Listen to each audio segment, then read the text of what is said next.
Well, good evening, everyone. We will go ahead and get started, and folks can join us as they're able. There are certainly plenty of seats, so as they are able to join us, they can spread out. There's plenty of room. My name is Jeremy Raley. I'm the County Administrator here in Goochland, and thankful to have a few hours with your time this evening, and appreciate you being here. Welcome to Goochland High School, home of the Bulldogs, and glad that we have this beautiful facility here in our community that allows us to gather and discuss the important issues that are in front of us this evening and in the future. So thank you for being here.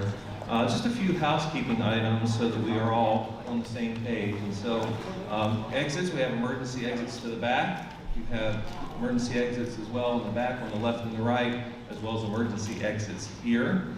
Restrooms, if you exit out the back and make a right, you go to where you see the Bulldog painted on the wall. There's a trophy case. Keep going, and they are immediately on your right. They're back in a little bit of a cubby hole there, so both the men's and the women's room is on the right as you exit out this end.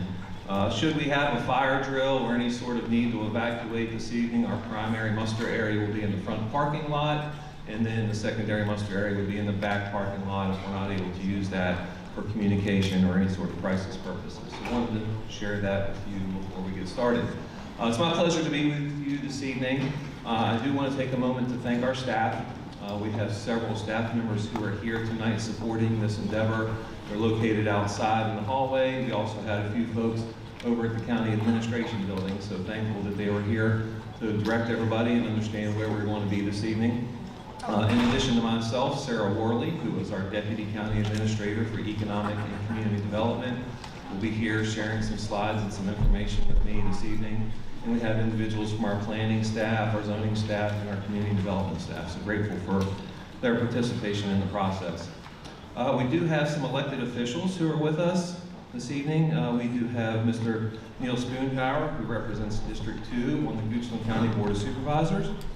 We have Mr. Charlie Waters, who represents District 4 on the Goochland County Board of Supervisors, as well as Mr. Jonathan Lyle, who represents District 5. We also have two of our Planning Commission members with us this evening, Mr. Kurt Kutuk, who represents District 4, as well as Mr. Dwayne Cosby, who represents District 5. He is the chair of the Planning Commission. And we also have Mr. Ben Sloan, who is the chairman of Goochland County's Economic Development Authority. So our plan for this evening is we have slated for 2 hours of time for us to be able to hear information from you and share information with you. We are purposefully using the card system that you picked up when you walked in, because ultimately with the crowd that we have here this evening, it would be unwieldy to have open mic night. But ultimately your questions will be answered to the greatest extent possible in the 2 hours that we have here this evening. Every comment card, if not read this evening, will be read and will be part of the public record. There will be opportunities for you to speak publicly at the Planning Commission meeting, which will take place on September the 18th at 6 o'clock. That meeting will take place in the County Administration Building. So we will have facilities and areas set up to welcome the crowd that we have. You will also have an opportunity for public comment on November 6th, which is currently scheduled at this point in time as potential action by the Board of Supervisors. So there'll be a chance for you to share your remarks there. We also welcome emails, phone calls, and we welcome any sort of feedback that you provide through our online form. So ample opportunity to provide feedback this evening and well beyond this evening as well. There's one thing I know about Goochland, and I've had the pleasure of serving this community for 9 years, both as its school superintendent and now in this role as county administrator. That Goochland is special and unique in so many ways. And if there is any place where you can have civil discourse in a professional, productive manner, it's Goochland County. And I've served in several different communities where that's not the case. But I do believe in our county, and I believe in the people in our county. I believe in you and our neighbors, who all have important issues and things that they want to share with us now and well into the future. And so this evening is a chance for us to hear from you, share information, and then ultimately provide feedback along the way. We will publish a frequently asked questions document as well, because I'm sure many of the questions that you may have may not be answered this evening. They might be, and I'm hoping that they are. but those that are not answered, certainly we can publish one of the frequently asked questions, because ultimately we want all the information to be shared with you. So our goal for tonight is to be able to share this information and answer the questions that you have. So I'm going to kick us off a little bit, and then I'm going to turn it over to Sarah.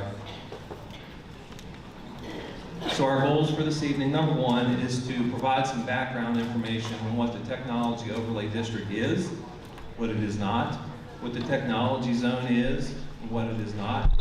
And some of you may have attended the meeting that we had in July, others may not have attended, so for some of you this may be redundant, but at the end of the day, we just want to make sure we're starting from the same place and that everybody has a firm understanding and a good background of the information related to this topic. We ultimately want to share with you what we have heard to date. There certainly are common themes that we have heard in the many community meetings that we have had. We've had the opportunity to meet with residents in Readers Branch, the opportunity to meet with some residents in Mosaic. We've had a chance to walk the property along the Mosaic line and along the Readers Branch line. We had a chance to engage together at the balloon test that took last week. So we've been receiving feedback anecdotally and formally for quite some time, and they're going to continue to do so because ultimately the feedback that we have received to date has informed the iteration and the version that we're going to share with you this evening. So we'll provide that overview, and then I'll lay out the next steps. Tonight is an important meeting, but please know that no action is going to be taken this evening. There's no vote, there's no recommendation. Our goal for this evening is to share information with you and also hear your voice as well, and gather all that input and feedback as we transition into the next phase of the work, which would be a hearing by the Planning Commission, again, on September the 18th at 6:00 p.m. And in that meeting, the Planning Commission will have an opportunity to hear staff presentation, be able to hear from you, and then staff will ultimately, then the Planning Commission will ultimately make a recommendation. And the Planning Commission's action is a recommendation, it is advisory, and ultimately that recommendation and advice will be shared with the Board of Supervisors, who will take action, which is currently scheduled for November the 6th. So let's talk a little bit about where we are right now. And so we're talking about two different ordinances, just for clarity, the Technology Overlay District and Technology Zones, and we're going to continue to gather feedback that ultimately as staff, our job is to provide a thorough and well-vetted recommendation to the Board of Supervisors for their consideration, but ultimately as staff, we do not get a vote in the final process, but we do work closely with our supervisors and work hand in hand to provide a thorough and well-vetted recommendation to them. And then ultimately, our goal as staff is to balance opportunity that may be coming to us in the future in the form of economic development with ultimately protecting what makes Goochland so special. You have moved to Goochland for a reason. You have purchased your homes for a reason because you wanted to be where you are now. And so ultimately our goal as staff is to develop a recommendation that balances welcoming, high quality economic development in the right places in Goochland with what you have purchased and protecting that as a homeowner. And really working hard to strike that balance. So balance is a key word, and trying to find the right balance between Goochland's rural nature and the economic development opportunities that have been established in our community for many, many years. And the board currently, and prior to this board, has established a goal of maintaining a split of 85% of our community remaining rural, while 15% of our community being economically developed and not as rural. And so ultimately balance, again, is a key word, and we're pursuing the best path forward. Balance. When I was at Readers Branch, I talked about getting to and, not or, and optimistic that we can find that balance in the next several weeks before any sort of action is taken. But ultimately aligning our work as staff with the board's vision, which is providing a prosperous and vibrant community rich with history and opportunity where the citizens and their rights and freedoms are protected. So fulfilling the county's mission as well is important, and if you haven't been on our website, our county's mission is to provide high-quality services in an efficient and accountable manner. So trying to bring all that together. And at the same time, this board and previous boards have been committed to thoughtfully limiting taxes and keeping taxes low for all of our property owners. So this 85-15 split is in alignment with the county's comprehensive plan and allowing us to accomplish that is really based on bringing high-quality economic development in the right places in our community that have been designated in the comprehensive plan, which has been a part of county planning for many, many years. And so our approved comprehensive plan is about balance, that key word that I have shared already this evening, protecting our rural lifestyle while building a sustainable future for our community. And so this topic of planned development in the East is not a new topic. This is a topic that's been discussed in our community since 1975. So the desire of maintaining the rural nature of our community while building economic development bases in the East has been around for quite some time. And then in 1987, 3,500 acres were rezoned to create the West Creek Industrial Park. That's been a decision for many years in our community. And then in 1995, there was a proposed plant that spurred some infrastructure, such as roads, sewer, and water. That was the impetus for the Tuckahoe Creek Service District. And then in 2002, a few years later, that was formed and brought additional water and sewer to our community. And then in 2015, the county adopted a 20-year plan for its comprehensive plan to get us through 2035, showing the Eastern Designated Growth Area as the economic driver for the community. So a long history of this topic in Goochland. And so why is it important that we attract high-quality economic development and new businesses? And ultimately, the services that are provided to us as citizens are based on the property taxes that we pay as residents, as well as the business owners who are in Goochland. Yes, there's personal property on our vehicles, but that's not a significant part of the revenue that the county receives. Ultimately, the greatest source of revenue is from commercial property as well as residential property. And so ultimately, if we're able to bring economic development to Goochland County, the services that we have come to know and deserve can be provided not on the backs as us as residents, but on the backs of commercial developers. And so we can get that revenue through a variety of taxes, machinery, and tools, and you see them listed there as well. But currently, we're receiving 18.65% of our overall county revenue from commercial sources. And previous boards and this board have established a goal of increasing that percentage to 30%, so that we're able to provide the services more from commercial revenue rather than on the backs of residents. So a 70-30 split is ultimately where previous boards and this current board has set their goals. And so ultimately what we're trying to do is concentrate growth based on the comprehensive plan and based on the history that I described dating back to 1975 of West Creek and the Eastern Corridor being in our community with existing infrastructure, while at the same time keeping 85% of our community rural per the comprehensive plan, and diversifying our tax base rather than being dependent on one element of industry or economic business, attracting high-value, low-impact businesses to reach the desired tax revenue goal of 70-30. Balancing our protections and our investment, making sure that we can find that balance where we can attract economic growth and preserve that way of life that you have come to know and love, and finding those right variables so that we can narrow in on that. We also want to stay regionally competitive when it comes to economic development. Ultimately, there are many, many communities across this great state of Virginia that are wanting to make sure that they have the right economic development in their communities, and so we are no different than that, because ultimately we want to accomplish the goals that I've shared before, and making sure that we can have a sustainable source of revenue so that we can fund our first responders, we can fund infrastructure, and we can fund our schools without overburdening our property owners. And one thing that's important to all of you, I'm sure, who are in the TCSD, is finding economic revenue that's going to allow us to pay down the Tuckahoe Creek Service District, which is 32 cents on the hundred of every $1,000 of 32 cents on the hundred of every homeowner in the TCSD. Which ultimately, if you look at the cost of a home, that's a significant cost savings potentially that could be coming to our residents in the TCSD if we're able to pay that down early. And then we want to use the technology zone to make smart investments, not just any sort of investment, but smart investments that are high quality, aligned with Goochland's character, and economic development that's going to make us proud.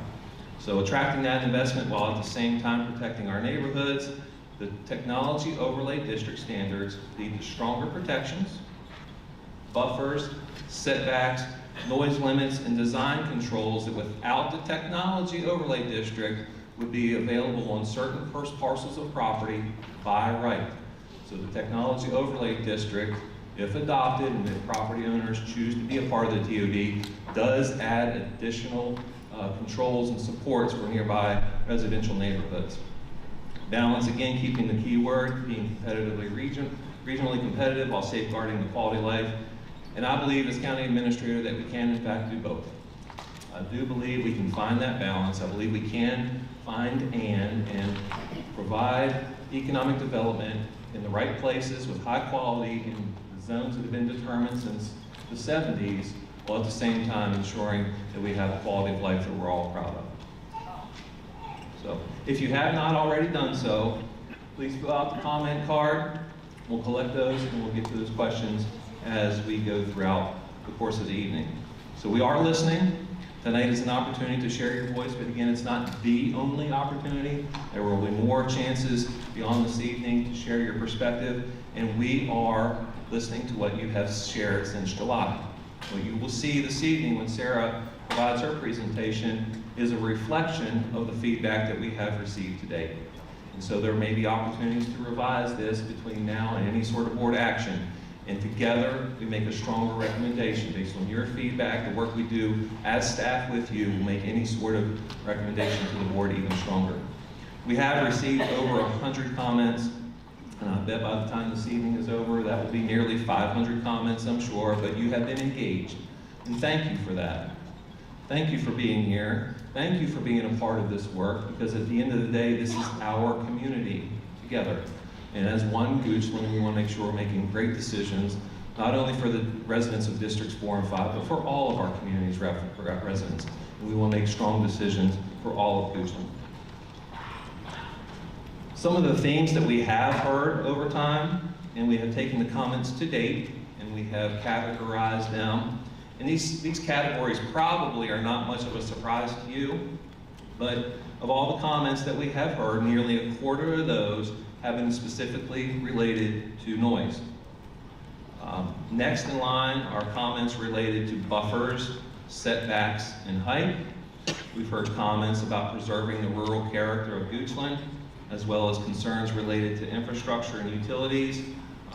Comments have been related to by right development and why certain proposals are by right and why we are utilizing a by right approach versus a conditional use permit process.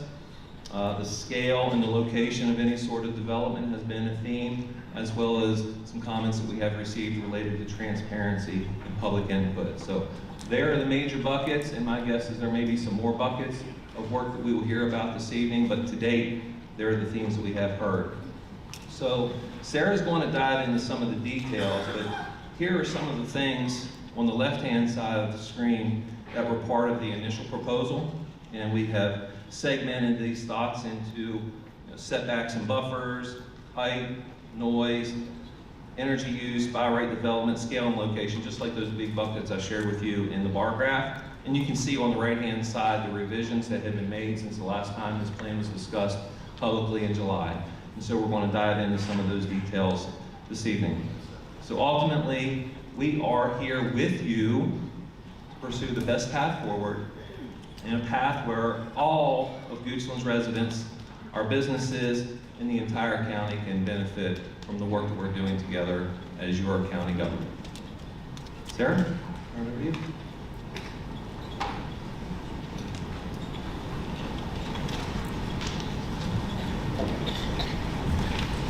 Move that down a little bit. Thank you, Dr. Raley. As Dr. Raley said, my name is Sarah Worley. I'm the Deputy County Administrator for Economic and Community Development here in Goochland County. I've worked for the county for 20 years, so you may have seen me in various roles throughout the county.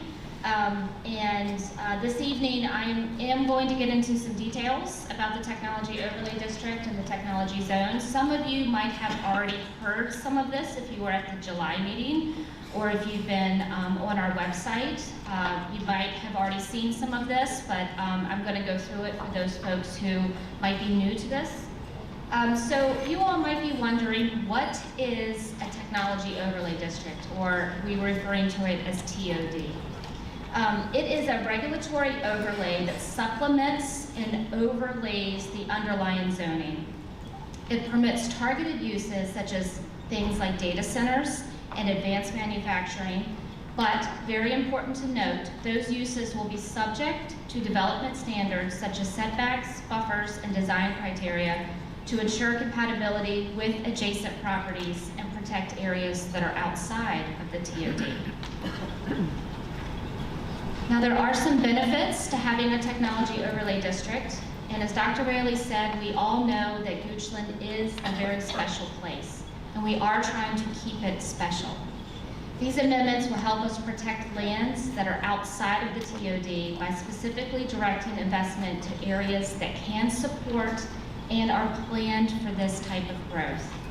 The TOD will provide additional extra security for adjacent residentially zoned properties that would not otherwise exist. Dr. Raley did mention that both data centers and manufacturing uses are allowed by right in West Creek Business Park and throughout other M1 and M2 zonings scattered throughout the county.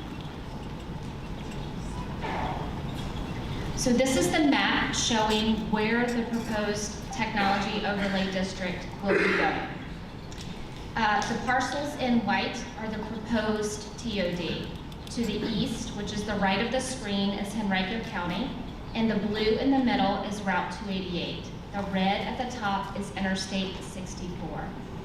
County staff analyzed water, sewer, road, electrical, and natural gas infrastructure to determine areas where we thought the TOD could be most appropriate. We took into consideration existing zoning and large tracts of developable land to determine those areas. The proposed TOD boundary encompasses around 2% of the entire county and around 21% of our East End designated growth area. So you all might be asking, what is specifics a technology business? So a technology business could include, like we talked about, a data center or a manufacturer of technology products such as chips, panels, computer equipment, electronics, or a manufacturing that uses robotics or 3D manufacturing methods. A really good example is the Lego manufacturing facility that announced in Chesterfield. So as we talk about what kind of uses will be allowed in the technology overlay district, there's basically three types of uses in our zoning code. There's by right uses, there's conditional use permits, and there's accessory uses. The by right use is what we have portrayed on this slide here, and just because it's by right, it doesn't mean that it's it doesn't mean that it's not regulated. It will be regulated by local, state, and federal regulations. It just means that there's no additional public review that the use will have to go through. It is important to note that several of these uses, such as advanced manufacturing and data centers, are already allowed now in West Creek.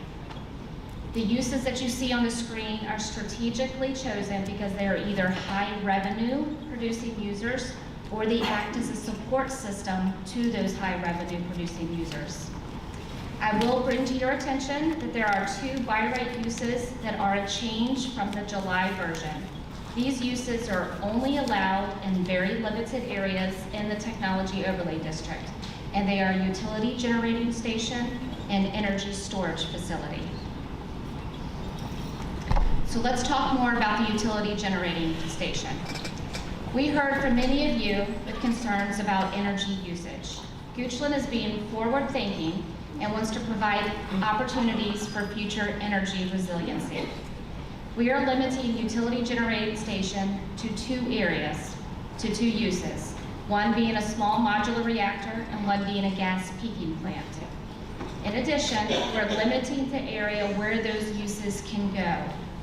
Please see the area in blue on the screen. Specifically, these uses are only allowed where it's designated industrial or flexible in the comprehensive plan inside the TOD boundaries.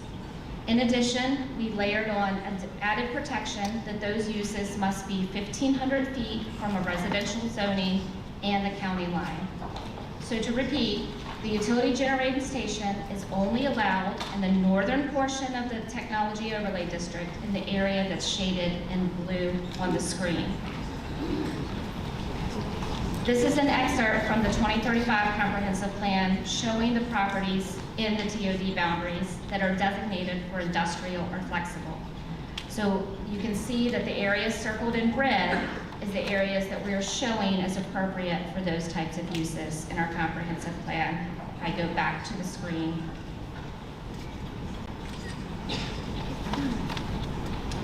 So the same level of attention and of thought was also given to energy storage. This use would also be restricted 1,500 feet from residential zoning and the county line, and only be allowed a quarter mile from Route 288 or I-64, as demonstrated in the blue on the screen. In addition, we are also limiting the battery type, and we're requiring a siting agreement for energy usage. So we talked about what by right uses will be allowed. Then we now have the accessory uses. The accessory uses are only allowed to support one of those main uses we just talked about. So in other words, if I had an advanced manufacturer who also needed a food service facility on site for their employees, that would be allowed as an accessory use. So again, it's important to note that by right does not mean free from oversight. All uses are subject to local, state, and federal regulations, including air emissions, building code, zoning, environmental, and stormwater compliance. Specifically, the utility generating station and energy storage facilities must meet all state and federal permitting requirements and undergo ongoing safety reviews. So we talked a little bit about what the technology overlay district is, where it's being proposed, what types of uses are going to be allowed. Now we're going to talk a little bit more about the development standards that go along with those uses to protect adjacent properties. These standards are intended to address impacts and promote quality development in the areas. So we are requiring things like dark sky lighting, fencing, required conceptual master plan that has to go through an extensive review process, plan of development, building design, architectural materials, an open space minimum of 20%, and then additional screening. So here's a visual representation of some of those items that I just mentioned.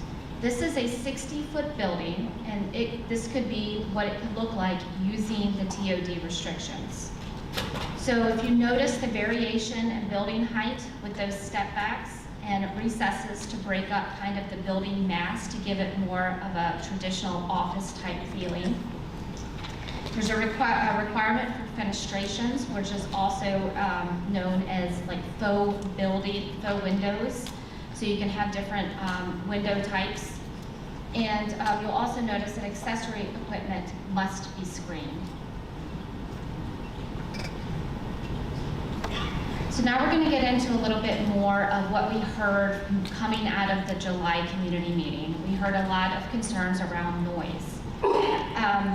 So we are setting some restrictions on noise, and these standards are intended to mitigate that the users have impact upon adjacent residential properties. So we are limiting noise to 65 decibels during the day and 60 at night, overnight. That noise could be measured at any location within an adjacent residentially zoned property or a mixed-use development with residential uses. That is a change from last time this was presented to you. Last time it was measured at the property line. And this is in recognition that sound doesn't stop at a property line and that it can be measured anywhere inside of the adjacent residential property. I will note that noise restriction does not apply to sounds generated by construction or generators operating during an emergency or during generating testing. Generating testing is now limited to 2 hours per day between 10 a.m. and 5 p.m., and that is a change. It was a larger time period.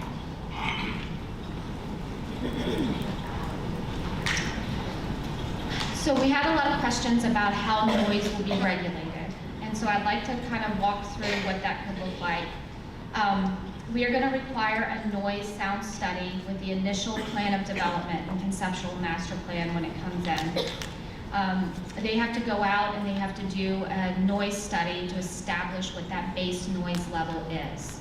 Then through engineering, they have to prove to us that they are mitigating their noise by using whatever standards that may take. It may take sound walls, it may take full enclosure of generators or fans, but they have to demonstrate how they are going to meet those sound requirements. Then, once it's operating and built, within 3 months, they have to perform a second sound study and submit that to us to verify that it is meeting the requirements. And then additional studies, up to 4 annually, must be provided upon the request of the zoning administrator. So they have to do that if there's any alteration to the building or any mechanical equipment change-outs, or the zoning administrator can request it to investigate a noise complaint. So you can see here on the slide what was the initial requirement and then what we are revising it to.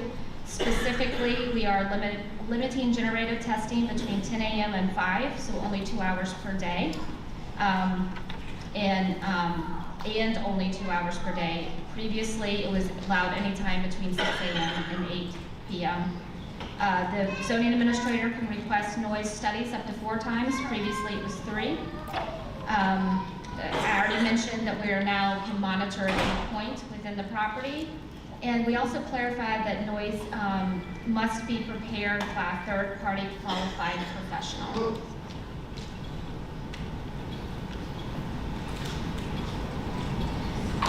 So the next element that we heard that had caused a lot of concerns from the first community meeting is height and associated setbacks and buffers with those heights.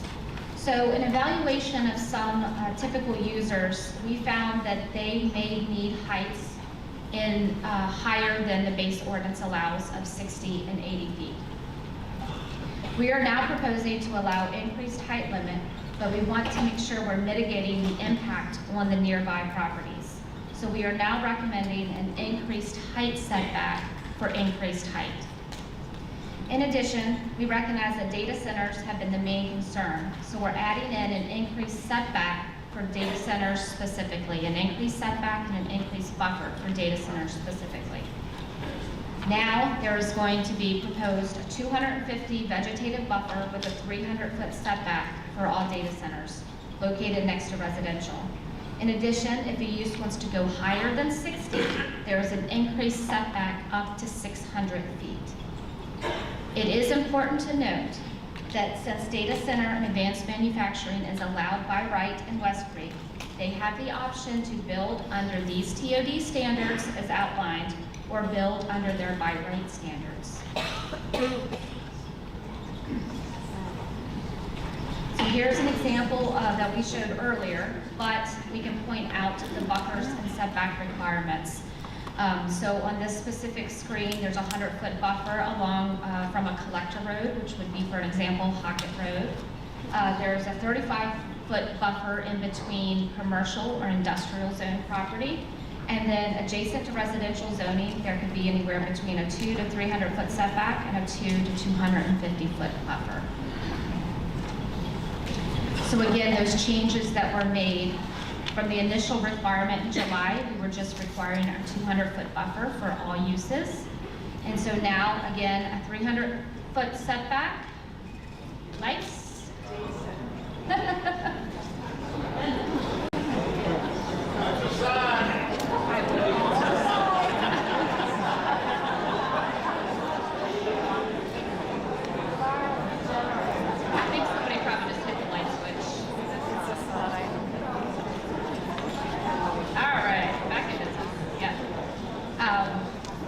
So now there is a 300-foot setback and 250-foot buffer for data centers, and anywhere between 500 and 600-foot setbacks with a 200-foot buffer for taller buildings. So that is a significant change. So when we talk about buffers, it is important to help mitigate the visual and auditory impacts. Our base ordinance buffer requirement was insufficient, so we are proposing a much more substantial buffer requirements with the Technology Overlay District. The buffers proposed with the TOD are dense, and they include a variety of different plant materials. These are designed to be more like natural areas and not just landscaping. As the buffer vegetation matures, the distribution and the variety of different types of plants prevents buffer loss from seasonal changes, and they create a much more visual impact. It is important to note that if the area is already established with trees, the TOD will require that it remain in its natural state. Those trees can be supplemented, but not destroyed. These requirements are only for areas without adequate, so the requirements on the screen are only for areas without adequate natural buffer.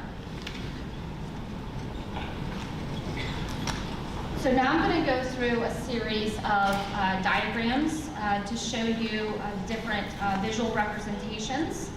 So this is a view, side view of a 60-foot tall building that's separated by a buffer from, for example, Peters Branch, and a 50-foot buffer.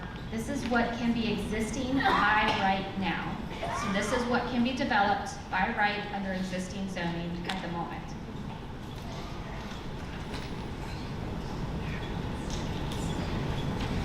This is the side view. Yep.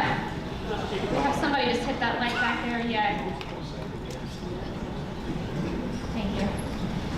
This is the side view of a 60-foot tall building. This could be a data center because the buffers and the setbacks we have represented are 250-foot buffer and a 300-foot setback from the residential area.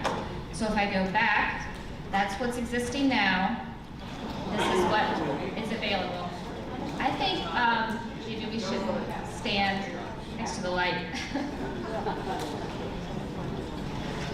All right. So this is a side view of a 60-foot tall building separated by a 200-foot buffer from a residential area.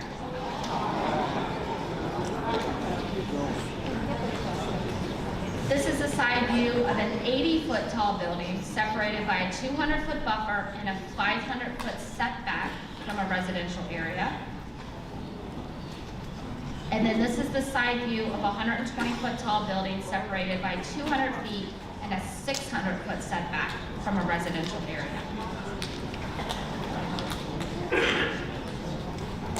These two are perspective views if you were at ground level, adjacent to the TOD boundary of an 80-foot tall building and a 120-foot tall building, separated by 500 and 600-foot setbacks. They're both fully hidden at ground level from adjacent TOD. Now, as many of you know, the county hired an engineering firm to do a balloon test height. The following images were taken from various vantage points throughout Peters Branch and Mosaic subdivisions. We chose points directly adjacent to the proposed TOD boundaries, and we chose points that had higher elevations to make sure that we all got that perspective. We flew the balloon out to the setbacks that we talked about earlier, 300, 500, and 600, and we set the balloon height at 60, 80, and 120. All of the following photos that you're going to see show at the max 120 height, because from our vantage points where we took the photos, we could not see the 60 or 80 foot. There was a lot of folks in attendance at the test, and we have seen some photos that are circulating that appears to show the balloon at much higher heights. While we're not disputing the validity of those photos, they could have been taken while the balloon was in flight to its destination. The balloon was attached to a drone with a 50-foot tether, so the drone had to lift off and fly much higher than 120 feet to safely reach the desired setback destination. So you may have seen photos that could have shown the balloon closer or higher than what will be allowed under the TOD regulations. So the first group of photos is from Reader's Branch. This was taken from South Crossing Drive, and the flight went south. So we have Beach Hall Circle looking south and west. We could not see the balloon. We have South Reader's Circle looking southeast at 120. We could not see the balloon. We have South Crossing Drive looking south at 120. We could not see the balloon. And we have Coletta Parkway looking southwest. We could see the drone, but if you remember, the drone is 50 feet higher than the balloon at this point. So we could not see the balloon from our vantage points. Next, we move into Mosaic. We took 3 flights from Mosaic. The first one was from Bellini Crescent, and we flew south. So we have Kaleidoscope Row looking south.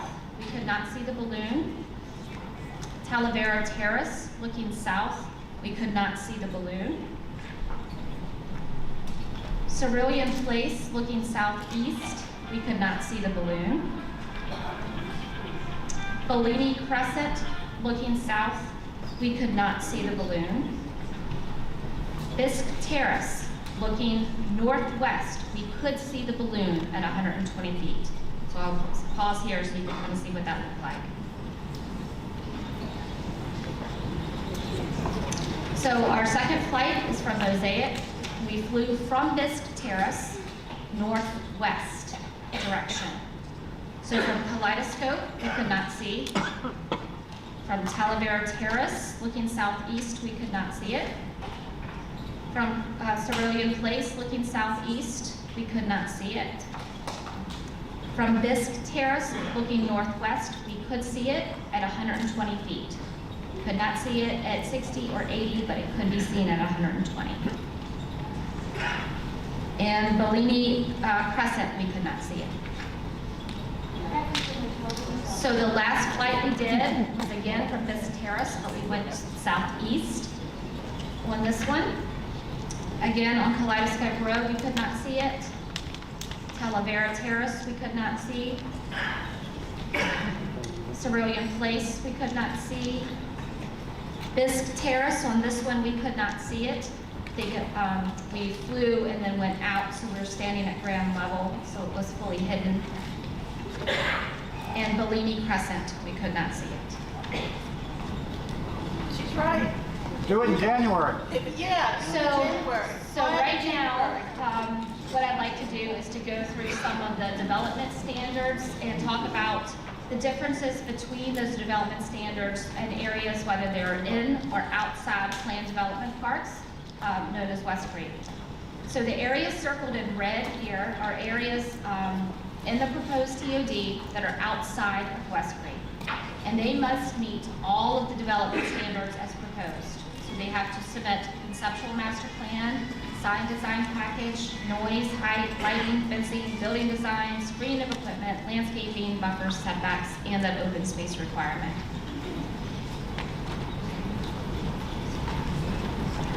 Some of those development standards will not apply to West Creek. West Creek is generally shown on the TOD as parcels in the red circles there. West Creek was rezoned in the 1980s and has robust standards specified in their proffers and restrictive covenants that encompasses architectural standards and landscaping. So we are not proposing to change any of those in the TOD regulations. Also, certain uses are already allowed by right in West Creek. So those uses, advanced manufacturing and data centers, are allowed by right.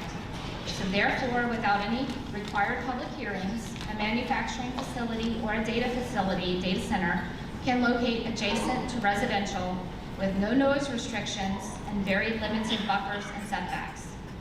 With the proposed TOD ordinance, if the user took advantage of the financial incentives as outlined in the technology zone, or wanted to go higher than 60 feet adjacent to a residential property without a CUP, they would be subject to the TOD restrictions, including the noise and the TOD mandated setbacks from residential zone property that we talked about earlier. So to briefly go through the development standards that are in existence for West Creek now, they have building design and materials, architectural review. They have an open space minimum of 30%. They require screening of equipment from roads, adjacent properties. They have to screen outdoor storage and loading areas and parking. And they do require perimeter buffers, but important to note that it's 50 feet from properties excluding Tuckahoe Creek and properties that are zoned M1.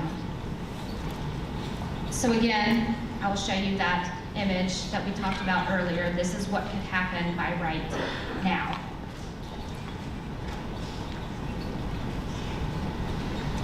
One more item to highlight as part of the Technology Overlay District.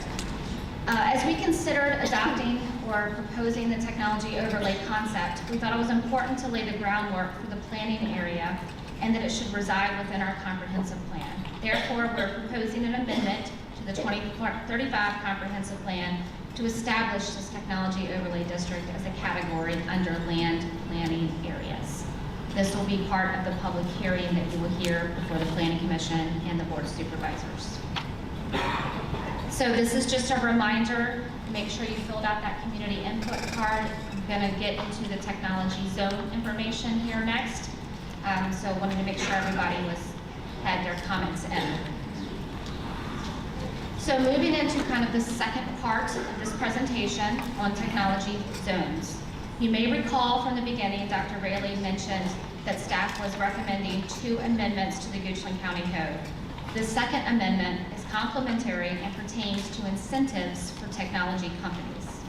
As you can see from the map, the technology zone will encompass the same area as the technology overlay district. A technology zone is a tool that will allow the Board of Supervisors and the EDA to attract businesses to locate in our prime economic development areas. Some of you may be aware that it is common practice to incentivize businesses to locate or to expand inside of a county. Goochland has given numerous incentives over the years to businesses such as Capital One, Hardywood, and the Residence Inn. These were done on an individual basis and by what is known as a performance agreement. For each incentive, we perform what is called a return on investment calculation. We want to ensure that the county is making smart investments by offering the incentive. The return on investment looks at the type of taxes and how many taxes and how much taxes will be paid over a certain period of time. A portion of those taxes can then be reimbursed on an annual basis for a limited time. For example, in 2021, the Residence Inn received an incentive of $200,000 to build the county's first hotel. Since that time, they have contributed over $400,000 to our commercial tax base. What we are proposing with the with the technology zone is a little bit different in that it will allow the county the ability to reimburse building and utility fees for technology businesses that locate in the technology zone. This additional incentive adds flexibility to attract high revenue producing projects. For example, a utility connection fee for a high water user could be as high as $2 million. The county could look at that future water use and that tax benefit and determine that the connection fee could be reduced to $1 million or $1.5 million. Having the flexibility to provide these types of incentives makes Goochland more competitive, and it shows commitment to our business community. So a technology business would have the same definition as it does in the technology overlay district, except it is important to note that we are making sure that these technology businesses for the technology zone are for-profit businesses, so they will be contributing to the county's tax base. There will be certain requirements for technology companies to receive incentives. We purposely made these requirements low because we want to be able to attract technology businesses of all sizes. For example, there could be a small AI or financial tech company that is creating software, or a small robotics manufacturing company that we would like to incentivize for growth. Again, we will perform a return on investment calculation for each proposal to ensure that the county is making a smart investment. So that kind of wraps up the formal part of the presentation this evening. We want to make sure you're informed of next opportunities. As Dr. Raley mentioned, our anticipated next steps as we're held in the community meeting here this evening. There is going to be a District 5 Town Hall hosted by Mr. Lyle at Hope Church at 6 p.m. on September 22nd. The next opportunity for formal public comment before the Planning Commission will be on September 18th in the boardroom at 6 p.m. And then lastly, the board is scheduled to have a public hearing on November 6th on the Technology Overlay District, Technology Zone, and the Comprehensive Plan Amendment. That will be held in the boardroom at 6 p.m. And one last reminder to fill out those comment cards. And I think as soon as looks like Dr. Raley has some cards and is ready to start reading.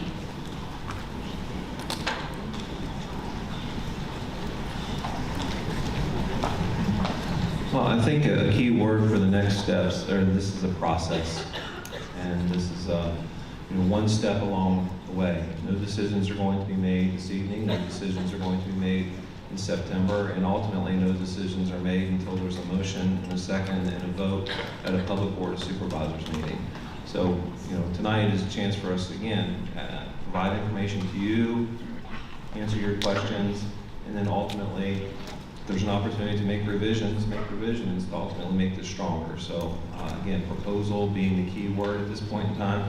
Nothing is final until there is final board action. So we'll start with a few questions that we have, and my guess is that many of these questions will fall in similar buckets, and it's possible that some of these questions may have already been answered by our presentation this evening, but if they have not, we certainly want to honor these questions tonight. So all questions will be a part of the public record, and again, we'll publish a frequently asked questions document at the conclusion of the meeting later on in this week. So the first question is, what if the current landowners do not opt into the Technology Overlay District? And I think Sarah has answered that. Ultimately, that's a decision that private landowners will need to make. Private landowners have the opportunity to make that decision between now and October 10th. And October 10th is important because if this work stays on the same trajectory with the November decision, then ultimately that map would have to be finally created for the board to consider at their November meeting, and you need to allow ample time in there. Sarah hit the way things are currently zoned now and how ultimately the Technology Overlay District provides additional protections that are not currently in the by right usage as zoned in 1987. If West Creek can develop by right zoning, why would they choose to develop the more stringent TOD regulations? Does West Creek abut Reader's Branch, or are there other owners bordering Reader's Branch? So West Creek is immediately to the east of Reader's Branch, and ultimately that's a decision that private landowners would need to make. Ultimately, as you noticed on the last slides, is in order to receive the technology zone incentives, a property must be within the Technology Overlay District boundaries. So ultimately, that's a business decision that any private landowner would have to make, whether or not they want to develop the property with the current zoning and opt out of the TOD, or opt in and abide by the TOD and have the opportunity to receive the incentives as a part of the technology zone. Is the overlay in the overlay district? We would like to understand why the buffer for data centers is only 300 feet when the buffer for utility generating stations is 1,500 feet. In section 5, conceptual master plan perimeter buffer is 200 feet for both residentially zoned parcels and agriculturally zoned land. It would seem that there should be a far greater buffer for residential zoning, at least double that of agricultural zoning. So good feedback. Ultimately, when this is presented in July, the buffer from residential zoning was 200 feet. You can see that we increased that in the current proposal to 300 feet next to residentially zoned properties. Agriculturally, it's 200, so there is a difference in the proposal between agriculture and residential. How could these new neighborhoods be approved knowing adjacent properties had these by right provisions with minimal restrictions? Didn't you ask for this reaction from your constituents? And I know this may not be a popular answer, but the current board members and current staff are not part of those decisions that were made at that time.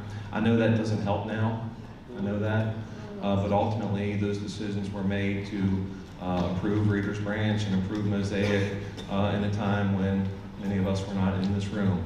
But now, that's the reality that we face, and it's up to us as staff to make a sound recommendation based on your feedback for the board to consider.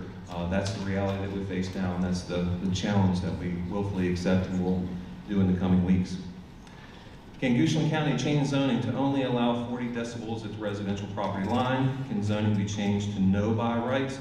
Can buffer be changed to 1,000 feet from residential properties? Ultimately, the answer to those questions is they can be. Ultimately, is that where the recommendation will land, and is that a balanced position, and that's what we will need to work through in the coming weeks before the final recommendation. So those variables, yes, they can be tweaked. They can be modified. It's just a matter of what is the appropriate distance, what's the appropriate noise level, where are those variables in the equation that we now need to balance. Noise at Mosaic, when data centers were used 24/7 is a concern to this person. Utilities, this person expressing concern about utilities and property values, and why has it changed? The zoning, of course, goes back to 1987, or the previous zoning that was adopted by the Board of Supervisors for any land parcel at the time. And again, these are additional protections that would go on top of the current zoning. All right, the next bank of questions. What has prompted the technology overlay district? Was this initiated by property owners who want to sell, data centers who want to locate here, the County Planning Commission and Board of Supervisors to seek sources of revenue, or when was this zoning initiated? So Sarah, I might need a little bit of help on that since I don't have as much historical context.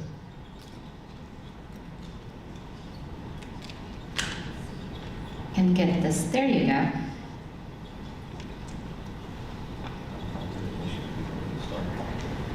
So what prompted the Technology Overlay District? So the Technology Overlay District is an initiative that came out of the Economic Development Office and the Economic Development Authority. I need to step away from that so we're not getting feedback yet. We were looking at ways that we can increase our economic development potential in Goochland County. And as Dr. Raley mentioned earlier, really diversify our tax base. And so it became an idea. Other localities have done it, Culpeper, Louisa. So we looked at some of their regulations and decided that specific areas in the county and our designated growth areas that can handle this type of development with the infrastructure, that it could be an appropriate area, and so the Economic Development Office brought it forward as an initiative. Thank you, Sarah. The next question is, what is the rush? Mosaic residents were just included in this on August the 25th. That's not enough time. Please postpone the vote. Ultimately, that's a decision that would need to be made at a later time, and that decision can be made by the Board of Supervisors at any point in time. This question is, what is the timeline of the data center to be built in the TOD? How can you protect us from noise? What buffers are you planning to build? So we talked about buffers and noise at this point in time, and continue to welcome feedback along the line on those topics. We have no timeline at this point in time because we're not aware of any projects. No one has approached us as staff regarding a project, and so there is no timeline. Can't answer that one at this time. What's next bucket of questions? Are you going to take any questions from the audience, sir? Are you going to take any questions from the audience? Ma'am, if you have a question, please fill out a card. I'm happy to answer it. Thank you. Yeah. All right, so this question is, I want the safety of nuclear reactors explained, permitting previous. These machines in the USA is the Virginia Environmental Board involved. And so the proposal does include the potential of small modular nuclear reactors. That is, again, a proposal at this point in time. And ultimately, that's a decision that would need to be made. Is that a by right usage? Is that a conditional usage? Is that a no usage at all? Ultimately, if there would be any sort of commercial development related to that, we would work very, very closely with our partners at the state and federal level to follow any sort of requirements. A lot of these things will be very heavily regulated, and dictated to any locality regarding what can and cannot be done. And should something like that land on our doorstep, we work very closely with our state and federal partners to ensure compliance and safety. This question is, what is Goochland's safety protocol for this reactor? Again, there is no reactor at this time, but if there would be a request or the approval to have any sort of small modular in those areas that are designated, we continue to work with our state and federal partners. And so there's no need to develop safety protocol until we would have a lead and have the need to be able to do that planning. We will certainly do that planning in collaboration with our partners at the state and federal level. Will there be an emergency evacuation plan in case of nuclear failure? All of that will be prescripted to us, and we will work closely again with our state and federal partners. And we have strong relationships already with Louisa County. And so you may not know that Louisa County is 50 miles away, and so we already do some planning in coordination with Louisa County. We have some training and things that we've already done as far as equipment goes, but ultimately we would want to advance our work on that if this is even something that we would need to address in our community. Nuclear power is being considered for the power for businesses. Where will this be located? Sarah referenced that any sort of energy generation would be in the northern area as outlined in blue. Can you show the overlay map for the development? We showed that, and that's going to be located on our website. That's in the northern area. As you can see in the past when we showed that, that's north of 64 there. Please show 65, 60 decibels, make the noise in the auditorium so we can hear it. We're not going to do that this evening. You can all do your own test online. I'm sure many of you already have. If the sound test fails at the second test, what happens? Does it shut down until they fix it? This is a good question because many people have said, what happens if they are not in compliance? And so ultimately, an entity that's not in compliance, whether it's an industrial zone property in one of our business parks or something in the technology overlay district, we have a prescriptive plan for enforcement. As you can imagine, in any discipline case, it's a continuum that you start with communication on the front end and you bring in the heavy hand at the end. And then ultimately, if a business would not comply with the zoning ordinance, we have the ability to take them to court, and the circuit court's judge will decide what the next steps are, which could include a work stoppage. So we have done that in the past and has been successful, and so we would hope that we wouldn't have to get to that point in time, but there are enforcement mechanisms that are available to us if any business does not comply with our zoning. Are the balloons visible when the leaves are off the trees? Are the surrounding counties aware of the alternate energy plans? So, in transparency, of course, this test was done last Tuesday, and leaves were on the trees. So the answer to your question, is that's what it was at that snapshot in time. And ultimately, we know that Virginia is in 4 seasons, and leaves are not always going to be on the trees. But when we did do the test, there were leaves, and so that's where we are at this point in time. Are surrounding counties aware of the alternate energy plans? And the answer to that question is yes. I've had conversations with my colleagues in neighboring counties. What are we doing to protect the health and welfare of residents from increased air pollution due to diesel generator contributing to particulate matter, carbon monoxide, and nitrous oxide? Ultimately, any sort of air pollution or any sort of particulates in the air would be governed by the Virginia Department of Environmental Quality, or at the federal level, the EPA.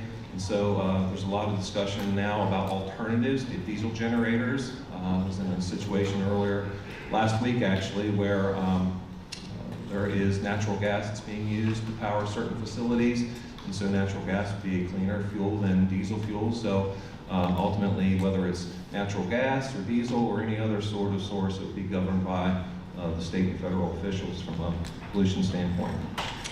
The Nuclear Regulatory Commission mandates two types of emergency zones: a 10-mile radius of plume exposure, 50-mile radius protecting people, food, milk, and water. And that's what I shared with the relationship that we have with Louisa. You can require bans on contaminated food. How can you put in a nuclear reactor without input from affected residents in Henrico and Richmond? And certainly understand that question, and I've had conversations with our nearby county administrators, so they're aware of the conversation that's happening this evening here in our community. And again, we would work with the feds the Nuclear Regulatory Commission, as well as the Virginia Department of Health on any sort of planning, if that is something that we need to address here in Goochland. This person's concerned about data centers being too close to residential homes. Nuclear power plants, don't matter how big or small near residents, are concerning. So we've talked about buffers. So there is an intent to have greater buffer closer to residential areas, and if there would be any sort of energy generation, it would be 1,500 feet from residential areas as well as the Henrico County border. So ultimately, those decisions would need to be made as the board considers final action. As far as I can determine, there currently are no operating small nuclear power systems in the U.S. One attempt to install in Texas fell through in 2023. Why are we considering such an experiment so close to significant population centers? Please don't approve this.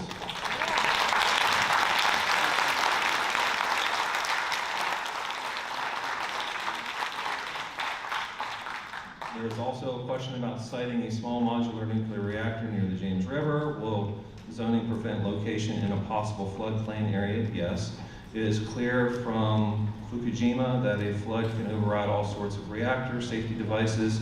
One more note, Dominion just announced that rate increase requests include a special higher rate for data centers due to their large energy needs. It appears Dominion is becoming challenged to meet energy needs in our area, and added demand can create problems for reliability of this distribution system. So, hence one of the reasons why in the current proposal, energy generation is a consideration to provide additional energy resiliency for our community.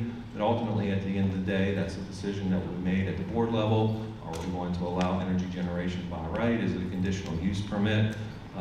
Is it going to happen at all? Ultimately, those decisions will be made as we progress through the process in the coming weeks.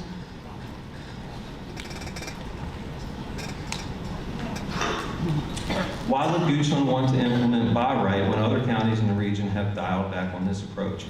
This is a fundamental question.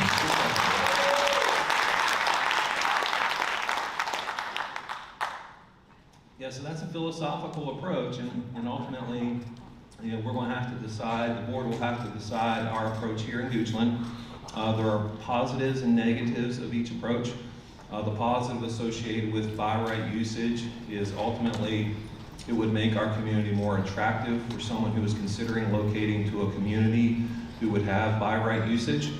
A conditional use permit is more challenging for developers because of the length of time associated with it. Our challenge now is if the board continues to move forward with a by right approach, that we get the parameters right on the front end. By right can be attractive to developers if we make the parameters right now, with noise, decibels, setbacks, all the factors that we're talking about. Again, we can find that balance. We can provide parameters that are going to protect our homeowners and our residents while at the same time making Goochland attractive for business. And so the buy rate approach provides those advantages, but at the end of the day, that's a lever that can be pressed up or down in what will be allowed by right, what will be allowed conditionally used. And so ultimately that's a decision that the board will make in time as we gather feedback and go through the process. What lessons have you learned from Loudoun County's mistakes with by right development for data centers? What utility requirements exist for data centers, the additional needs? We were hoping to have a representative from Dominion here this evening, but they were not able to make it.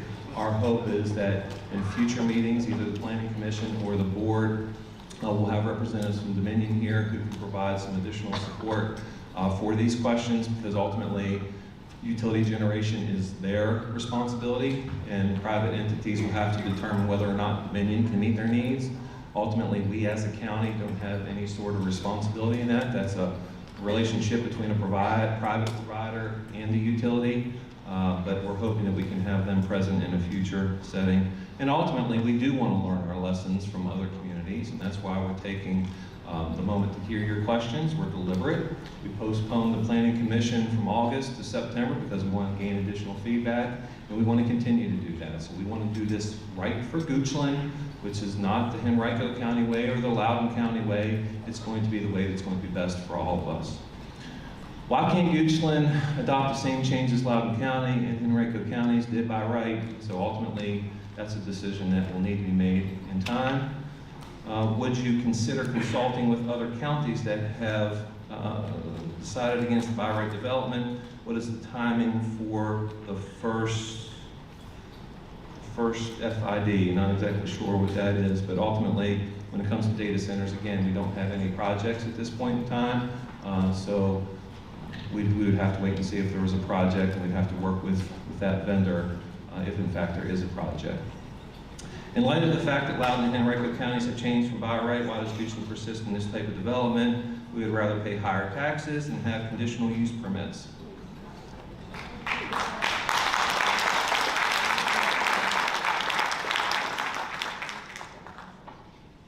This person says by right should go. Anything that stands to have a major impact on residents should be open to discussion. Other counties are moving away from it. And that's the reason we're here this evening, and continue to welcome you to that.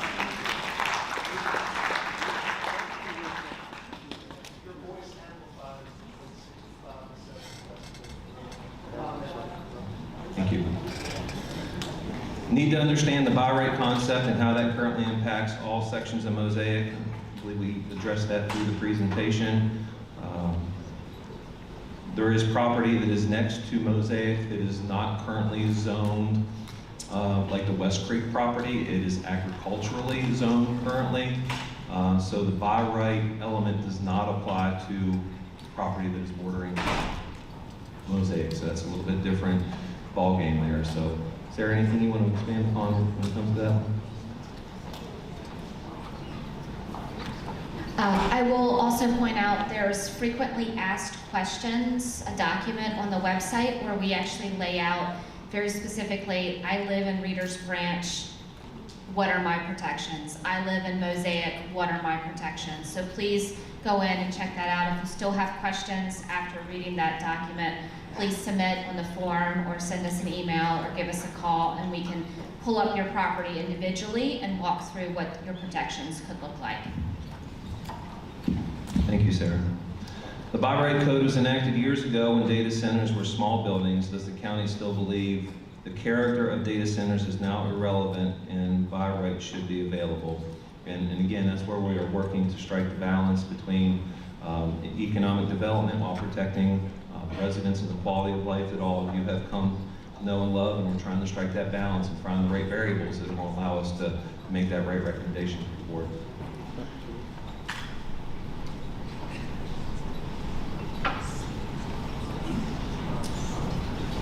Why can you develop the TOD when you have not been able to develop West Creek? If additional incentives, why not use those in West Creek as it is? This person objects to by right.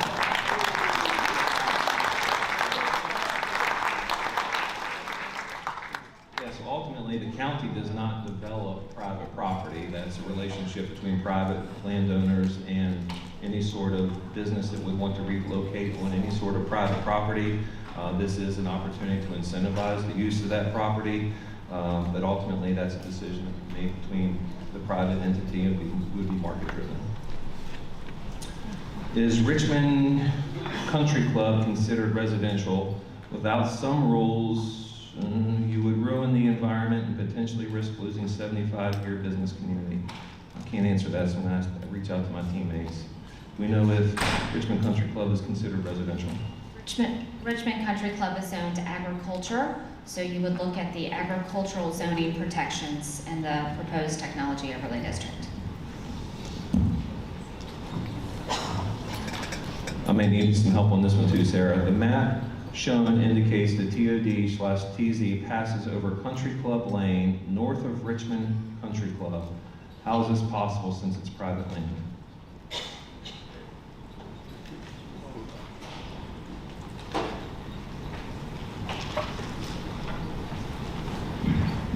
So the proposed technology overlay district encompasses a lot of private property. And so that's why we're here having these public hearings, so private landowners who are proposed to be included in the technology overlay district know what's going on with their property. And this person did not leave the name, but if you want to chat further, we're happy to chat with you after the meeting. Okay, the next bucket of questions here. Who will pay for the 100% utility connection fee for Dominion? If by right, can Goochland require the noise setback agriculture standards? Why choose by right, why not other non-intrusive areas of West Creek? Why not amend in 1970s docket by right so that no longer allows such uses next to a residential area? And so ultimately, that decision was made in 1987. That's the rules at this point in time, unless there is a decision that is to be made to override that. And the county cannot make those changes beyond what we're already proposing. Okay, so a private landowner would need to come to us and say, hey, I want to change the previous zoning. What we are doing is overlaying the current zoning so that we can provide those protections as described to you this evening. But we can't go to the landowner and say, you must. That private landowner would have to come to us and say, we want to change what was done in 1987. So our desire, again, is to overlay that previous zoning to incentivize those landowners to come into the technology overlay district so that they would have access to the incentives and then ultimately provide the greater buffers as we described. Utilities, again, are handled between the private entity and Dominion. The county would have no role in eliminating utility connections when it comes to power between a private entity and Dominion. Who operates the reactor and pays for future repairs? Ultimately, that would be a private market-driven decision. The county would have no role in operating a reactor if that were ever to be a part of our community. We do not want a data center. What alternatives are there? How does it generate tax revenue? How do you control utility costs? What directly adjacent? Why directly adjacent to a neighborhood? So alternatives for technology include things that Sarah shared. She shared advanced manufacturing, energy generation, anything that would be considered a technology use, and there was a long list of those things. It could be technology office space, it could be a technology school. I mean, there's a wide definition of what technology is considered in this proposed ordinance. And so ultimately, economic development does generate tax revenue because the county gets 53 cents on the 100 plus the 32 cents on the 100, the ad valorem, and ultimately that tax revenue comes to the county and allows us to provide the services that we come to know and love and deserve. And economic development does not bring students who are riding school buses and does not require the drain on services that other certain elements may have. And so ultimately, good economic development, high quality economic development, brings tax revenue while also at the same time not requiring significant services. What is the impact on utility costs? That is a decision that is made between Dominion and the SCC, which is a state entity who analyzes utility rate structures for all utilities across the Commonwealth. As a county government, we have no responsibility in utility costs. That is not something that falls on us. It's not in our purview. That's a relationship between the private utility and the SCC. Ashland Road is unusable, 7:30 to 9, 11:30 to 12:30.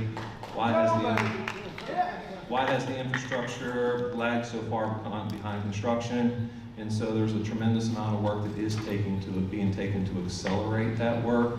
And ultimately, the Divergent Diamond, which is going to be a part of our community for the long term, will alleviate that. I saw a picture today where the right-hand turn lane heading west onto Interstate 64 is under construction, and so we'll get some relief there. There's a new stoplight that's slated to be installed any day now. And so there are improvements being made that are short-term, but ultimately the long-term solution is the Divergent Diamond, and that's going to make a significant impact in a positive way to the traffic at that locality. What is the impact on utility costs? We talked about that. If a data center water usage requires additional infrastructure, who has to pay? Everyone in the Tuckahoe Creek Water District? No. That would be costs that would be incurred by the private provider. That would be a development cost that they would incur to get the water and sewer to their facility. The county would not bear the cost of that private development.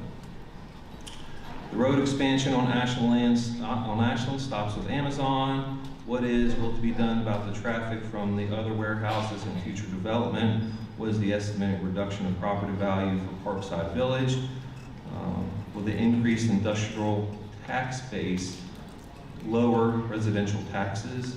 And how will we accommodate water demands from data centers. And so this is there's a lot to this question, so I'm going to take it one at a time. At this point in time, I'm not aware of any road improvements beyond the Amazon facility, but ultimately we do have a strong relationship with VDOT, and we are happy to collaborate and communicate with them and study any sort of improvements that may be appropriate in that stretch north of Amazon. The estimated reduction of property value for Parkside Village, we are not forecasting a reduction in property values. Goochland property has been very much wanted in the region. And there is a lot of attraction to our community from a residential standpoint. So ultimately, none of us has a crystal ball, but we are expecting that our property values will continue to maintain at the levels that they have been, if not increased. And Dr. Rayleigh, can I just add, the Parkside Village is not adjacent to the proposed TOD. So it is much further north than even the northernest part of the TOD. So Parkside Village is not adjacent to the proposed technology overlay district. Thank you, Sarah. How will we accommodate water demands from data centers? And currently we have a 5 million gallon per day agreement with Henrico County. And when everyone in the TCSD is watering their lawns in the heat of the summer, we're using 2.5 million gallons per day.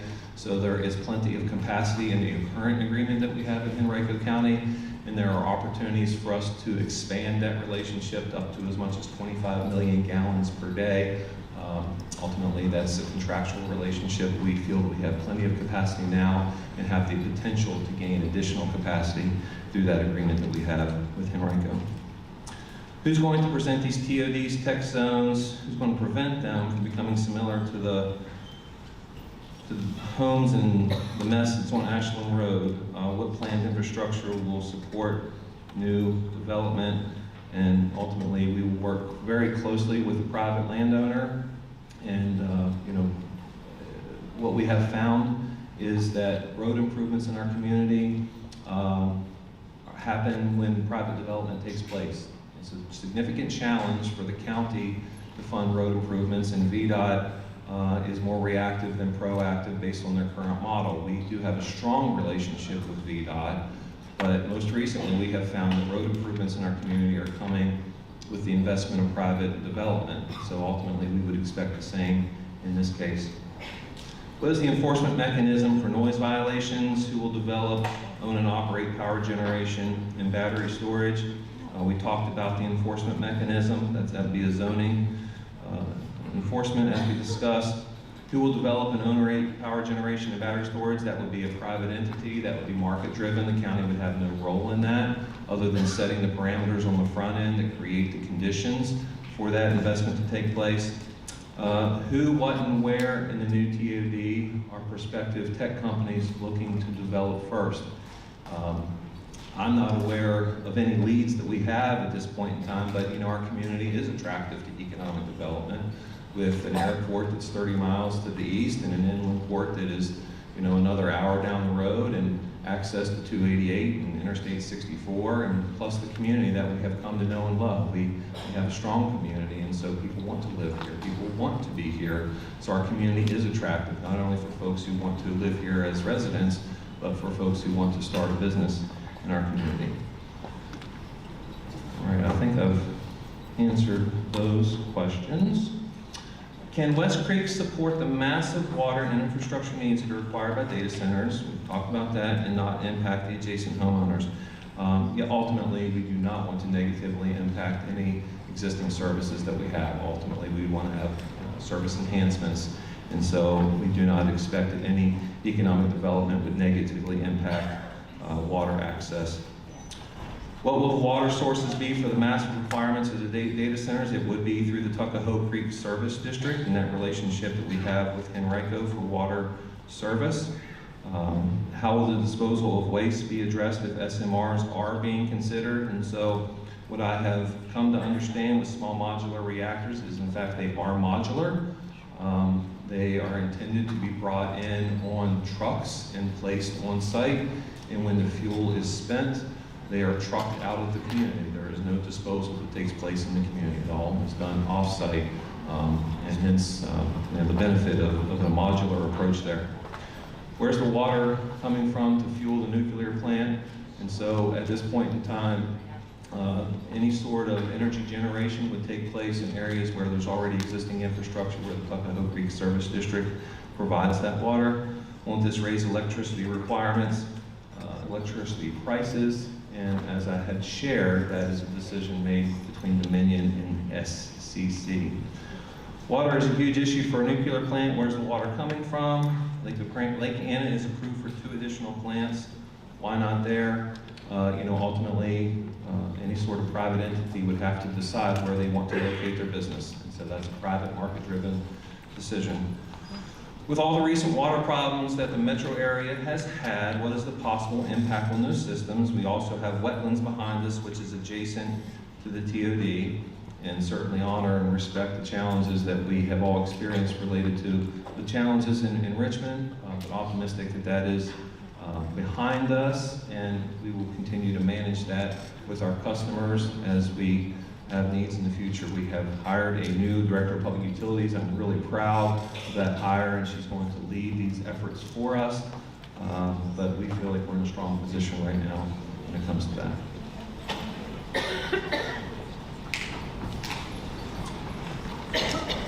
If residential development provides 70% of Goochland revenue, why not open more land up for residential? So if we were to develop more land for residential, that would increase that percentage beyond the 70% split. Ultimately, previous boards and this board have a desire to have 70% of our revenue coming from residential. So opening more residential would skew that percentage in the wrong direction.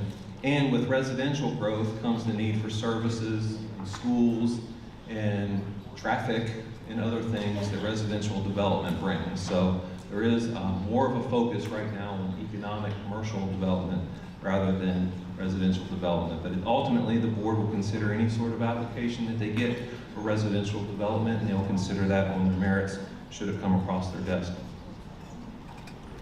With the 85-15 rural developed split, why isn't there more developed in the west end of Goochland and always developed in the eastern end?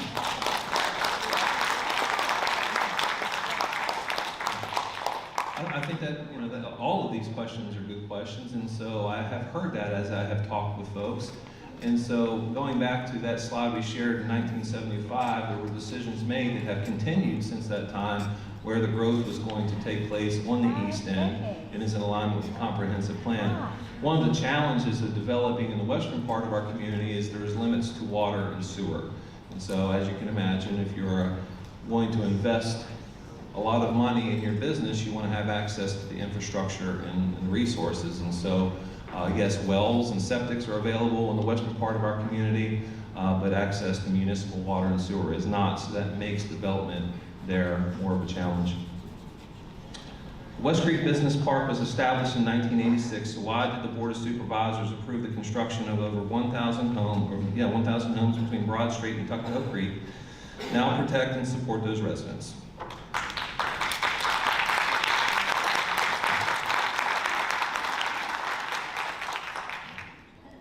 Yes, that's appreciate that comment. And so now we can't go back in time, but ultimately we have to make good decisions now, knowing that that's the case that we are faced with, and that's the reality that we have. And our challenge now is to make good decisions to find that balance so that we can provide that support.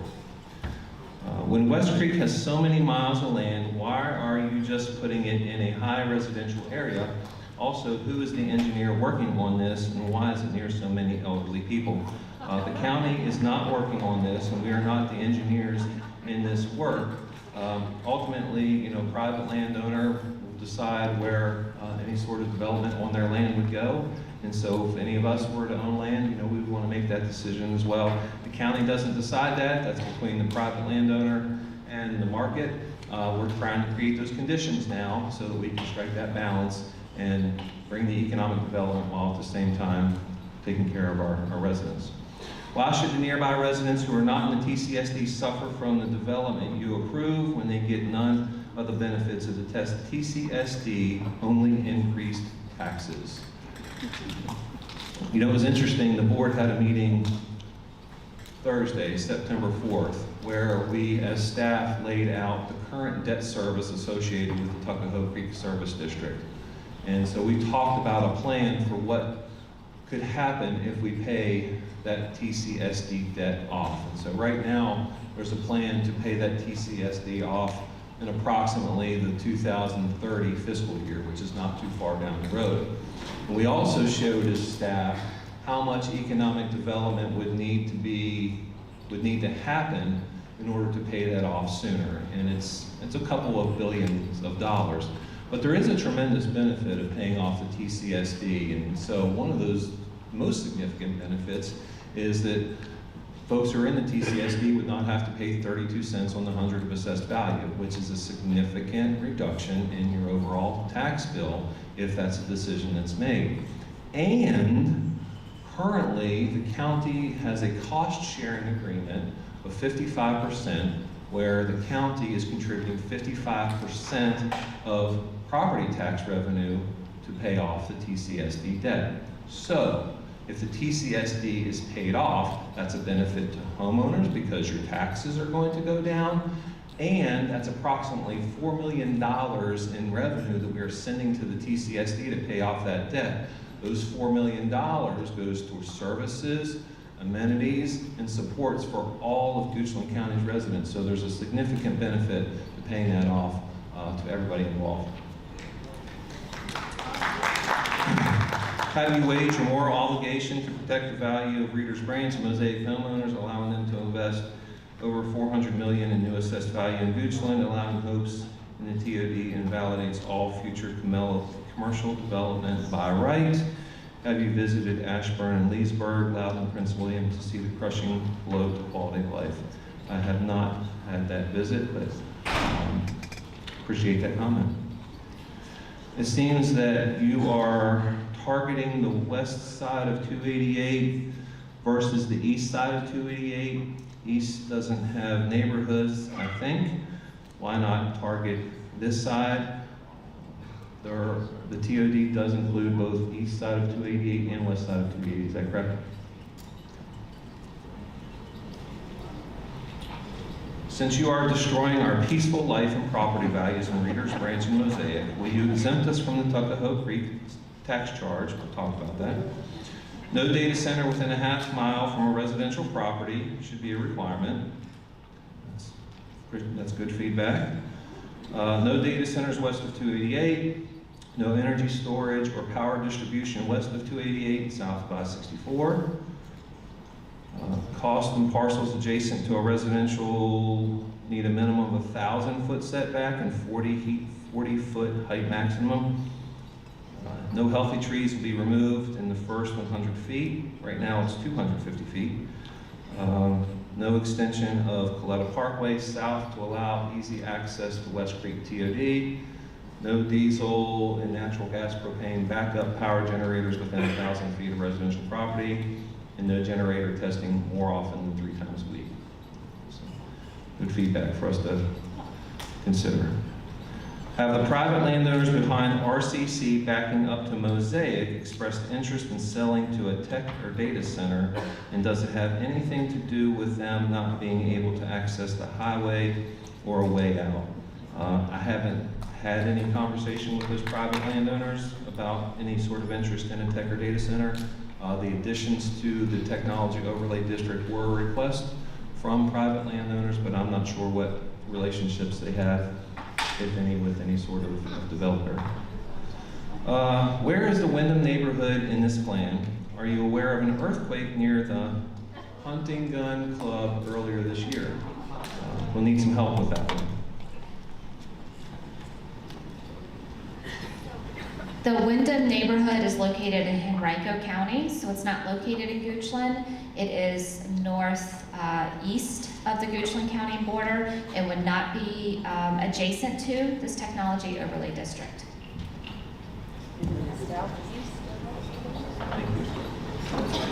All right, why are the noise limits tied to TOD and not part of the M1 and M2 zonings? Are there any noise limits in the current by right in West Creek? There are no current noise limits in the by right and West Creek zoning now.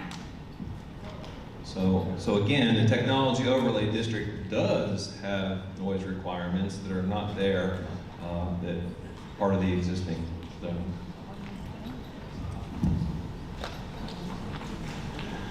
"65 decibels is 65 decibels no matter what the setback is, 100 or 500 feet. The farther setback only allows for more noise-making equipment. A 24-hour day constant noise makes sitting outside unbearable. That 24-hour noise will only be interrupted by more noise diesel generator."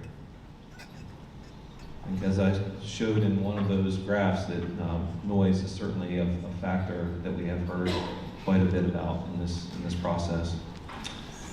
What portion of the county population lives in districts 4 and 5? Is the voice of this population proportionally represented? And the answer to that question is yes. When the electoral districts were created several years ago, their goal and their obligation, quite honestly, was to spread the county population equally amongst 5 districts. So each district is, it's not equally represented, but similarly represented when it comes to population amongst the 5 districts that we have, east to west.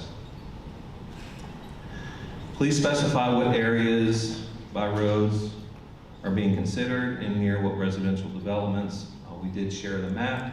Happy the map is going to be on the website, of course, for everybody to see. And if anybody has any specific questions, we're always available to answer how their neighborhood, whether it's in or out. Vegetative buffers do not block noise. How will noise be blocked and buffered? And so there's technology that's being developed now related to noise mitigation. We had a conversation a week or so ago about the kind of generators that potentially could be specified. There's a variety of different types of generators, and ultimately we want to continually find opportunities to mitigate that to the greatest extent possible. And so there are a lot of creative solutions that have been proposed regarding surrounds of generators, placing generators on opposite sides of the building from the current neighborhoods, potentially incentivizing opportunities for a future developer to really narrow down on their decibel production. So the noise continues to be something that we are really working hard to pay attention to, because again, that seems to be, of all the threads that we hear, the most common concern that we're hearing from residents. There are many, as we know, but the noise continues to be one that is on the minds of many of our residents. Vegetative buffers do not stop noise. This person is asking for 50 and 55 decibels, not 65 and 60. How is Wyndham neighborhood affected by this development? How would Henrico benefit from this? Ultimately, Wyndham is not in Goochland, and certainly want to be collaborative partners in the region, but we're going to make a recommendation in the best interest of Goochland County residents, and the board is elected by Goochland County residents, not Henrico County residents. The TOD borders Henrico County. Are you planning to get any input from Henrico residents? We can't vote in Goochland, but these decisions have potential to directly impact Henrico County residents, and certainly respect that. We have built those buffers into the Henrico County line as described, 1,500 feet, and I have been in communication with my colleagues to the north and to the east. You sent notices to landowners and adjacent property owners for the data centers. Why no notifications to residents in Henrico less than a quarter mile from a potential or nuclear site?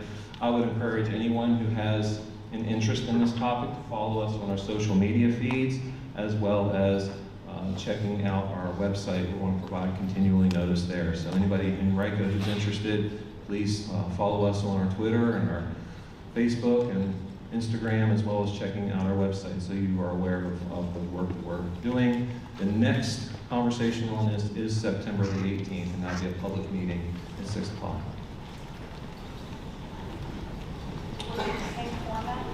It's a great question. Well, it will not be the same format.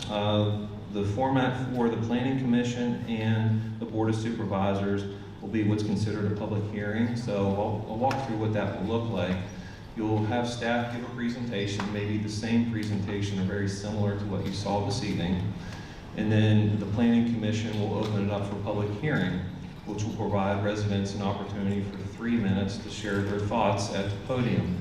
And so that will progress, and as long as there are folks who want to speak. And so I would expect that for the Planning Commission meeting, we will have satellite rooms where folks can listen to the meeting, and then we'll have seats available for folks who want to come up and speak. And so we'll have reserved spots, and we'll just fill in the spots, and folks can come up and speak, and we'll make sure that everybody in the satellite room knows that, hey, there's an opportunity to speak. So it will be a different logistical layout, but there will be opportunities for folks to speak in that setting. How do you measure noise without the traffic on the streets? How can roads support the technology part when our taxes need to increase to support the roads? What about the leaves when they're gone? We discussed that. You know, I have had questions from some folks in Reader's Branch. There's a stub road, I can't remember, I think it's Beach Hall Circle is one of the areas. And so there's been some questions about what that may mean for any sort of development in the woods. And you know, when we have situations like that, any sort of commercial usage that would be next to a residential usage would not be used for through traffic. It may be used for any sort of emergency access, and typically that would be with a gate that would be there so that nobody could access it. But we as staff are considering if we would want to put additional parameters on that. Ultimately, we're going to have to work with our colleagues in emergency services to determine the best approach there. But that's a question I'm surprised it hasn't come up this evening that I heard from residents when I was there last week. Noise restrictions of 60 to 65 is equal to what type of noise? Jet engine, leaf blower, and so I would recommend you spend some time researching that. We were standing next to an air conditioner that was going off whenever we were at one of the home sites, and so this was very informal. It was not scientific. It was an app on our phone, and so that air conditioner running was 65 decibels. Of course, the distance is, we were not standing too far away from that air conditioner. So one of the things we're hoping to do at one of the future meetings is to bring in an independent individual who knows sound and is an expert in sound and provide their perspective on that, because again, sound continues to be one of the things that we hear mostly about. We want to make sure that we are providing educated and factual information on that important topic. This project, buffer cannot control traffic and the noise that it brings. Generational property within residential and private well pollution is a concern of this person. What about incentives for residents of Goochland as taxes continue to increase? As I noted in my introduction, the goal would be to keep property taxes low so that ultimately the economic development would pay for the services that we need rather than being on the backs of our residents. And this individual is saying put it on the ballot. We've heard that at Reader's Branch and we researched that, and this is not something that can be put on the ballot. We did get a legal opinion on that. This is the opportunity for the citizens to weigh in. It's not something that legally can be put on a referendum. How will the active utilization of data centers impact utility costs? What will be the noise level associated with an active data center? How will Goochland County tax these facilities? And so taxes will be implemented at the same rate as us as homeowners, which is of course 53 cents on the 100, as well as TCSD. Sarah, taxes, is there anything I'm missing on that? Oh, these types of technology businesses contribute commercial taxes as well as real estate taxes. So they'll have things like machinery and tools tax and business personal property tax that contribute to our commercial tax base. In addition, data centers specifically have a lot of the business personal property tax inside of them. The equipment and the servers and everything that goes inside of a data center is all taxed, and so that's where most of that revenue does come from.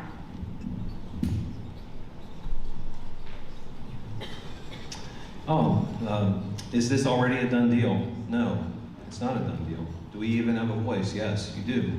You have seen changes from the first iteration to this second iteration. And we're committed to making this even stronger than it is already. And it's not final until the gavel goes down on any vote that the Board of Supervisors may make. We'll take a motion, we'll take a second, we'll take discussion, and then ultimately a vote that will be done publicly. And so nothing is final until that vote happens, whenever that may take place. And so we continue to gather feedback because your perspectives are ultimately going to make this entire thing even stronger. Goochland County is very diverse, from extremely wealthy to extremely poor. How will this benefit all of our neighbors? Will there be lower real estate and personal property taxes to the increases in business taxes? And so, again, one of the driving factors is keeping a low tax rate in Goochland. We have a very competitive tax rate. When you look at the personal and property tax at 53 cents on the 100, even with the ad valorem tax rate, our tax rate is still very competitive amongst our neighbors. And then ultimately, if this is done and done well, we have the ability to reduce that tax rate in the ad valorem. And I expressed some of the benefits of reducing the ad valorem and paying that off, is that's additional revenue that we can use to provide the services that we all have come to know and deserve. If property values go down, is the county willing to do tax abatements? And ultimately, that would be a policy decision. And the board considers their budget every year, and part of that board discussion is what are we forecasting as far as property taxes? What would the assessments be? Is there going to be an increase or a decrease, and how does that impact revenue? Because ultimately, the real estate tax rate drives our county's budget, and so that would be a decision that would have to be made through the annual budget process, which is certainly done publicly. How will you protect our property values and way of life if you allow data centers backed up to Reader's Branch? The Mannequin, Sabot, and Rockville areas represent about 1/3 of the county's tax base. We as tax-paying citizens should be your #1 priority. Support the RMS, small nuclear technology, and natural gas backup redundancy. Don't know where you're putting all of this in eastern Goochland. I'm a western Henrico resident. I don't pay taxes. That's me, sir. Thank you for being here. Well, you guys are doing a good job. You got very knowledgeable citizens. I'm semi-retired. I just pick my dog up in the morning, get my senior cup of coffee, and come out here to beautiful county in West Street and walk them. Thank you for being here. And the reason this- why we don't have Virginia Power here is another meeting going on. Will this not have a negative impact on property values and raise residential energy costs? We've discussed that one.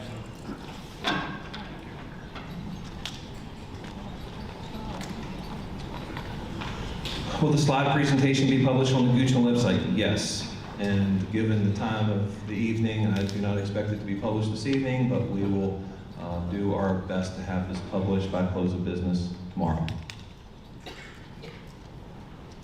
Will tonight's meeting have an official record of comments and responses? All of these comments will be a part of the official record. And pending this evening, we will be working on a frequently asked questions document to clarify questions that folks have had this evening. This Board of Supervisors in our county government is committed to transparency. I've been working in this community since 2016, and I saw that when I walked in the door and continue to see that. We're going to be transparent with everybody in and out of this community so everyone has access to the information. That's something that's very important to this board. Also, in addition, we are live streaming this meeting using our software, which automatically transcripts. So that will be posted, and you'll have access to that transcription of all of the questions and all of the answers. This individual is expressing concerns about adjacent property values. What will be the impact on abutting wildlife, pets and wildlife? So I think that speaks to the noise concerns that we have heard through this process.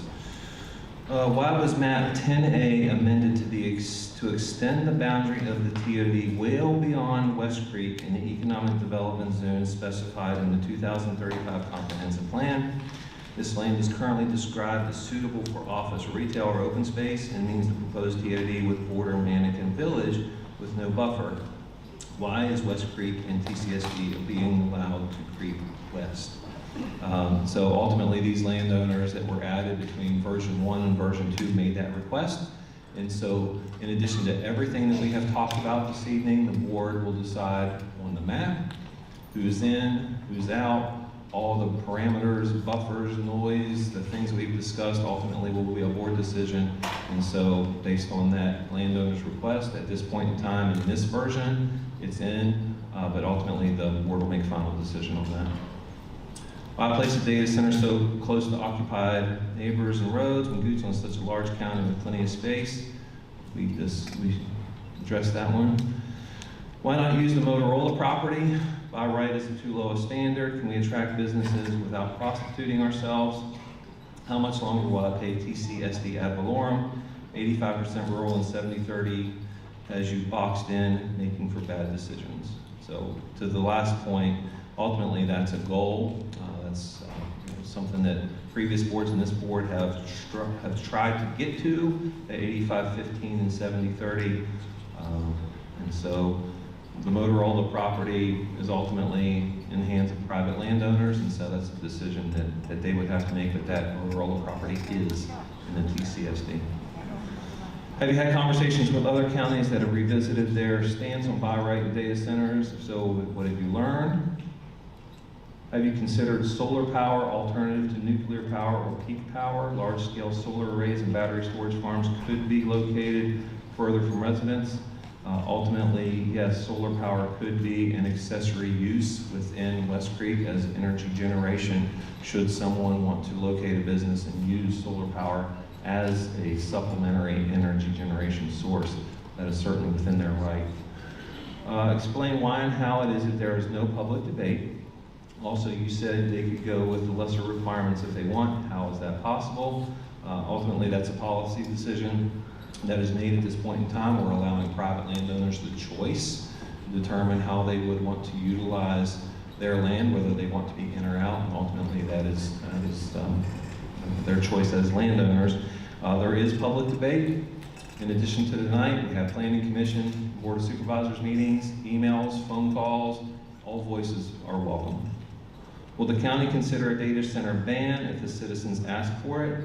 Ultimately, that is a decision that would need to be made at the policy level by our board. And that's where ultimately we're trying to strike the right balance, how that we can welcome economic development and still preserve this way of life that we have come to know.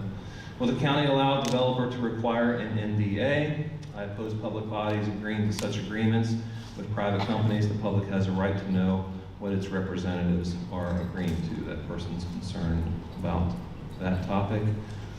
And so that's a private decision. I think it's common practice in the economic development world when there are so many important factors at play. Ultimately, private developers want to ensure that their project has a competitive advantage, and so using an NDA is commonplace in the industry.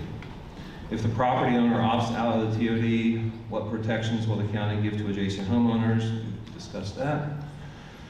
From the county perspective, if a data center farm is built in West Creek, how will you measure the success of such a venture? What alternative opportunities have you assessed? And so in addition to data centers, advanced manufacturing, and the list of technology uses as described on the slides are available. And so ultimately, I think alignment with the board's comprehensive plan would be a measure of success. That ratio of 70-30 and 85-15 are metrics that have been established. And so sitting back in a few years to see if those metrics have been achieved would be a few of the many measures that could be used to determine success.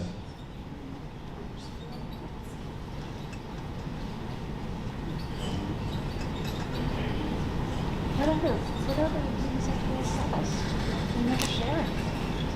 Okay. How do you plan on having vehicles access these areas, new roads and location? Talked a little bit about the stub road inside of Reader's Branch, and that is not intended to be connected to commercial property.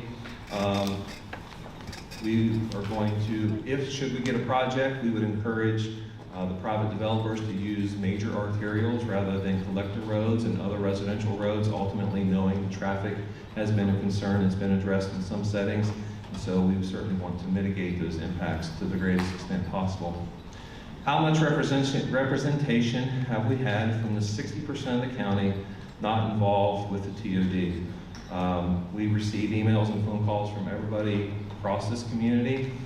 We have 2 Board of Supervisors members here today who represent communities who are not involved in the TOD. This individual has asked multiple questions which will ultimately be a part of the public record. But the specific question is, if current landowners do not accept the TOD, then the neighbors would suffer. What do we do if they choose no?